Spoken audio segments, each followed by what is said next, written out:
Item ಯಾವುದೇ ಇರಲಿ try ಮಾಡಿ ಆಚಿ ಚಿಕನ್ ಮಸಾಲಾ. ಇದು online ಜಮಾನ.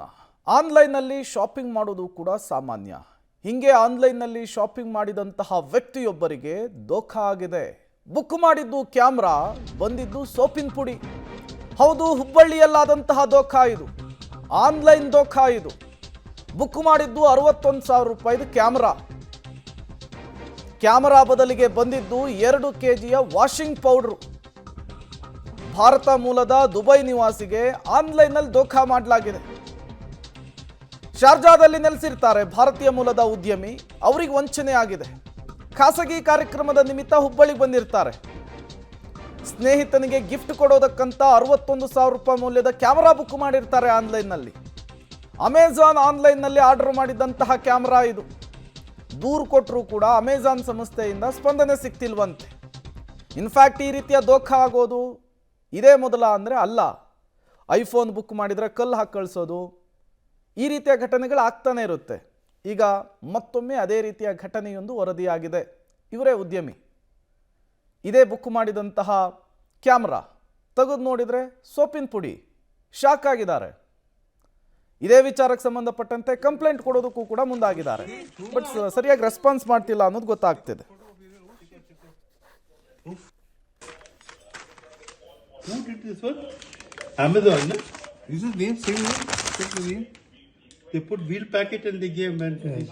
Yeah, I told you. Horrible because they are. See. Good luck you took the photo. You took video or photo.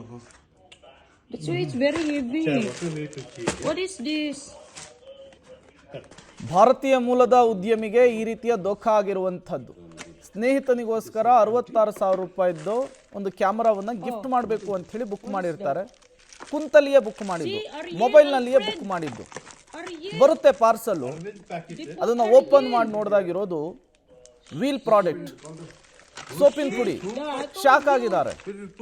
ಏನಿದು ಅಂತ ಹೇಳಿ ಸಂಸ್ಥೆಯನ್ನು ಕಾಂಟ್ಯಾಕ್ಟ್ ಮಾಡಿ ಪ್ರಶ್ನೆ ಕೇಳಿದರೆ ಅವರಿಂದ ಸರಿಯಾಗಿ ರೆಸ್ಪಾನ್ಸ್ ಸಿಗ್ತಿಲ್ವಂತೆ, ಉತ್ತರ ಸಿಗ್ತಿಲ್ವಂತೆ. ಈ ರೀತಿಯ ದೋಖಾ, ಈ ರೀತಿಯ ವಂಚನೆ ಪದೇ ಪದೇ ಪದೇ ಪದೇ ಆನ್ಲೈನ್ನಲ್ಲಿ ಆಗ್ತಾನೆ ಇರುತ್ತೆ. ಈಗ ಈ ಉದ್ಯಮಿಗೂ ಕೂಡ ಆಗಿರುವಂಥದ್ದು.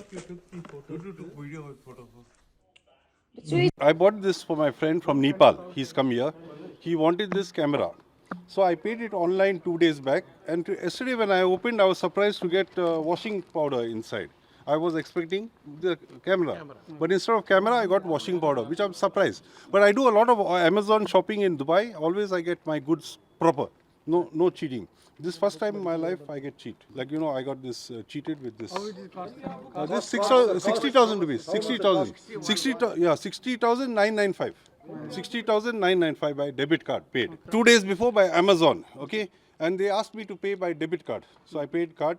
When I get this yesterday delivery, this was inside. Pocket camera. Yeah, I raised the complaint. They said they'll report. Amazon said 25th they'll give the reply. 25th. And customer service number they are not picking up. Amazon I'm calling, it's going on recording, not picking the phone. You booking pocket cameras? Pocket camera, yeah, for my friend from Nepal. ಇವರು ನಮ್ಮ friend Alfred ಮೆರಿಂಡಾ ಅಂತ ಹೇಳ್ರಿ. ನಾವು ಇವರು classmates. ಅಮೆಝಾನ್ದೊಳಗೆ camera book ಮಾಡ್ಯಾರ ಅವರು. ಇಲ್ಲಿ ಐತೆ ನೋಡ್ರಿ ಈ ಕ್ಯಾಮ್ರಾ, ಈ ಕ್ಯಾಮ್ರಾ ಪಾಕೆಟ್ ಕ್ಯಾಮ್ರಾ ಬುಕ್ ಮಾಡ್ಯಾರ. ಸೊ ಮಾಡಿ ಅಮೆಝಾನ್ದಿಂದ ಮಾಡ್ಯಾರ ಏನ್ರಿ, ಬುಕ್ ಮಾಡ್ಯಾರ. ಬುಕ್ ಮಾಡಿದ ಮೇಲೆ ಮುಂದೆ ಏನಾಗೈತ್ರಿ, ಡೀಟೇಲ್ಸ್ ಕೊಡೋದಕ್ಕೆ ಸುನಿಲ್ ನೇರ ಸಂಪರ್ಕದಲ್ಲಿ ಜಾಯಿನ್ ಆಗಿದ್ದಾರೆ. ಸುನಿಲ್, ಕುಂತಲ್ಲಿಯೇ ಈಸಿಯಾಗಿ ಬುಕ್ ಮಾಡಬೇಕು ಬುಕ್ ಆಗುತ್ತೆ ಅನ್ನುವಂತಹ ಕಾರಣಕ್ಕೆ ಬಹಳಷ್ಟು ಜನ ಈ ರೀತಿಯ ಆನ್ಲೈನ್ ಶಾಪಿಂಗ್ನ ಮೊರೆ ಹೋಗ್ತಾರೆ. ಪ್ರತಿಷ್ಠಿತ ಕಂಪನಿಗಳಿಂದಲೇ ಈ ರೀತಿಯ ದೋಖಾ ಆದರೆ ಇವರು ಗ್ರಾಹಕರನ್ನು ಹೇಗೆ ಸೆಳಿತಾರೆ ಅಂಥೇಳಿ, ಜೊತೆಗೆ ಈ ವಿಚಾರದಲ್ಲಿ ಯಾಕೆ ಕಂಪನಿಯಿಂದ ರೆಸ್ಪಾನ್ಸ್ ಮಾಡುವಂತಹ ಕೆಲಸ ಕೂಡ ಆಗ್ತಾ ಇಲ್ಲ ಅಂತ, ಈಗೇನಾದ್ರು ಕಂಪ್ಲೇಂಟ್ ಕೊಡ್ತಾರಂತ? ನಿಜಕ್ಕೂ ಪ್ರೇಮ ಒಬ್ಬ ಉದ್ಯಮಿಗೆ, ಅದರಲ್ಲೂ ಕೂಡ ಒಬ್ಬ ಇಂಟರ್ನ್ಯಾಷನಲ್ ಉದ್ಯಮಿಗೆ ಈ ರೀತಿಯಾಗಿ ಆಗಿರುವಂಥದ್ದು ನಿಜಕ್ಕೂ ಕೂಡ ಆಶ್ಚರ್ಯಕ್ಕೆ ಕಾರಣವಾಗಿರುವಂಥದ್ದು. ಯಾಕಂದರೆ ಹುಬ್ಬಳ್ಳಿಯಲ್ಲಿ ಒಂದು ಖಾಸಗಿ ಕಾರ್ಯಕ್ರಮವನ್ನು ಈ ಒಂದು ಮಿರಿಂಡಾ ಅನ್ನೋರು ಆಯೋಜನೆಯನ್ನು ಮಾಡಿರ್ತಾರೆ. ಸೊ ಇವರು ಒಬ್ಬ ವಿದೇಶಿಗನಾಗಿದ್ದು ಬೇರೆ ಬೇರೆ ಅಂದರೆ ವಿಶ್ವದ ಬೇರೆ ಬೇರೆ ದೇಶಗಳಲ್ಲಿ ಒಂದು ಸುತ್ತಾಟವನ್ನು ಮಾಡ್ತಾರೆ. ಸೊ ಹೀಗಾಗಿ ಅವರ ಸ್ನೇಹಿತರನ್ನು ಎಲ್ಲರನ್ನ ಗೆಟ್ ಟುಗೆದರ್ ಮೂಲಕ ಹುಬ್ಬಳ್ಳಿಯಲ್ಲಿ ಒಂದು ದೊಡ್ಡ ಕಾರ್ಯಕ್ರಮವನ್ನು ಮಾಡ್ತಾರೆ. ಸೊ ಯಾರು ಚೀಫ್ ಗೆಸ್ಟ್ ಆಗಿರ್ತಾರೆ ಅವರಿಗೆ ಕೊಡಲು ಒಂದು ಗೋಪ್ರೋ ಕ್ಯಾಮ್ರಾವನ್ನು ಅಂದರೆ 60,000 ರೂಪಾಯಿ ಮೌಲ್ಯದ ಒಂದು ವಿಶಿಷ್ಟ ಕ್ಯಾಮ್ರಾವನ್ನು ಆರ್ಡರ್ ಮಾಡಿರ್ತಾರೆ. ಅದರಂತೆ ಆ ಕ್ಯಾಮ್ರಾವು ಕೂಡ ಬರುತ್ತೆ. ಬಂದಾಗ ಶಾಕ್ ಆಗಿರುತ್ತೆ, ಯಾಕಂದರೆ ಅದರಲ್ಲಿ 2 kg ವಾಷಿಂಗ್ ಪೌಡರ್ ನಿರ್ಮಾ ಇರುವಂಥದ್ದು. ಸೊ ಇದು ಒಂದು ರೀತಿಯಲ್ಲಿ ಅವರಿಗೆ ಆಶ್ಚರ್ಯಕ್ಕೆ ಕಾರಣವಾಗುತ್ತೆ. ಕೂಡಲೇ ಕಂಪ್ನಿಗೆ ಒಂದು ಫೋನನ್ನು ಮಾಡ್ತಾರೆ, ಕಂಪ್ಲೇಂಟ್ ಮಾಡುವಂಥ ಪ್ರಯತ್ನವನ್ನು ಮಾಡ್ತಾರೆ. ಆದರೆ ಕಂಪ್ನಿ ಯಾವುದೇ ರೀತಿ ರೆಸ್ಪಾನ್ಸಿಬಿಲಿಟಿನ ತೆಗೆದುಕೊಳ್ಳೋದಿಲ್ಲ. ಇದರಿಂದ ಅವರಿಗೆ ಮತ್ತಷ್ಟು ಗಾಬರಿ ಆಗುತ್ತೆ. ಯಾಕಂದರೆ ಇವರು ಒಂದು ದೊಡ್ಡ ಉದ್ಯಮ ಆಗಿದ್ದು ನನಗೆ ಈ ರೀತಿ ಆಗಿದ್ದರೆ ಹೇಗೆ ಅನ್ನೋದು, ಮತ್ತು ಅದರ ಜೊತೆಗೆ ಕಂಪ್ನಿ ಒಂದು ಡೆಡ್ಲೈನ್ ಕೊಡುತ್ತೆ, ನೀವು 25ರ ತನಕ ವೇಟ್ ಮಾಡಿ, ಅದು ನಮ್ಮಿಂದನೇ ಕಳಿಸಿದ್ದ, ಹೀಗೆ ಈ ರೀತಿ ಹಲವಾರು ಪ್ರಶ್ನೆಗಳನ್ನು ಹಾಕುವ ಮೂಲಕ ಗ್ರಾಹಕರ ಒಂದು ಕಾಯ್ದೆ ಅಡಿ ಗ್ರಾಹಕರಿಗೆ ಸಿಗಬೇಕಾದಂಥ ಒಂದು ಹಕ್ಕುಗಳನ್ನು ಕಸಿದುಕೊಳ್ಳುವಂಥ ಪ್ರಯತ್ನವನ್ನು ಮಾಡಿದೆ ಅಂತ ಹೇಳ್ಬೋದು. ಸೊ ಈ ವಿಚಾರ ಸದ್ಯ ಈಗ ಎಲ್ಲ ಕಡೆ ವೈರಲ್ ಆಗ್ತಾ ಇರುವಂಥದ್ದು.